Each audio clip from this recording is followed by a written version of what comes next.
Welcome back to the show, and now I'm with Cynthia Gregoire for styling and fashion tips. Hello, darling. Hi, how are you? I'm very well. How are you? I'm good. I love your outfit today, but we are going to speak about that in just a while. I love yours.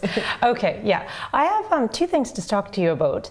The first of which is a topic that I'll be covering in my studies when I do my master's in the fall, and that's looking at how the fashion industry and the music industry are just so closely related in pop culture. Okay.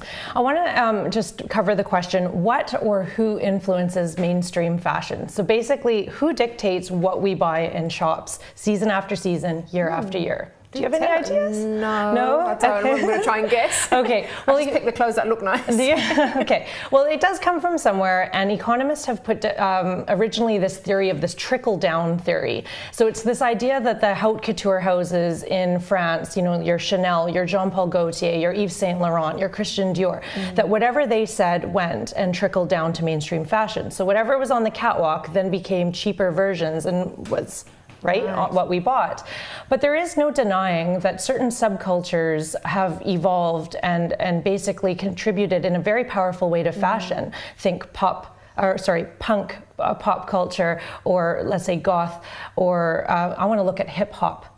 Pop culture. Which is very influential, isn't it? Very, yes. I actually had this amazing experience to attend a Public Enemy gig. Do you know those guys? Yes, yeah. Yes, okay. So they've been around from New York since 1982. So they're 32 years in the business, Rock and Roll Hall of Fame. First 4 albums went either platinum or gold. And I got to go to this gig where only 100 people got invited. Oh, so wow. Big shout out to Katie Gweither at Fear PR for organizing that for me to be a part of.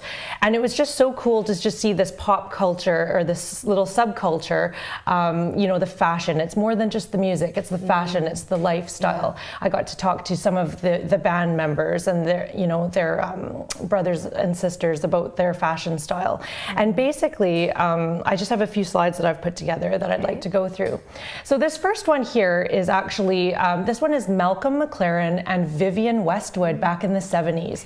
Now, Malcolm McLaren, Malcolm McLaren was the manager of the Sex Pistols, and his partner there, famous British designer Vivienne Westwood, really had driven punk culture in the 1970s. So they were an important driving factor in that. Also, though, McLaren, he also brought over hip hop culture from America into Britain. So if we look at this next slide here, we see the group that we have Malcolm McLaren again and the world famous Supreme team, and basically this was their hip hop single Buffalo Gals, released in 1982. Now, what do you notice in that picture there? I know it's black and white, but can you see there? The hats? Yes, thank you, the buffalo hats. So Vivienne Westwood reworked or did those hats, but she also reworked it for my next slide.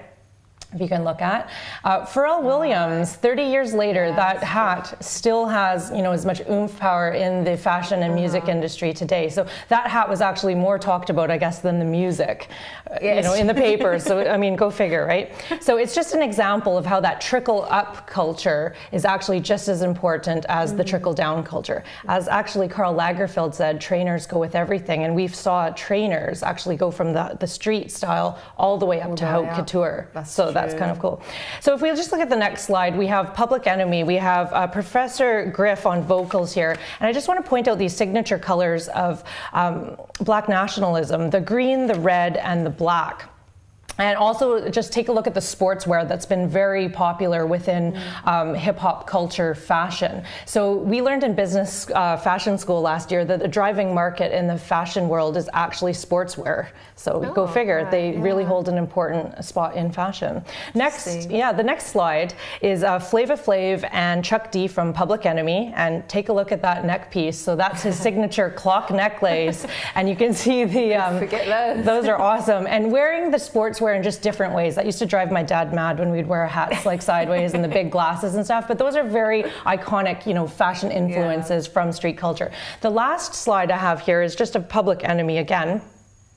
And this is their whole group. And I just want to point out, you know, do you see the military influences, the two guys in the military suits? Now, there's no denying the military look is in year after year after year.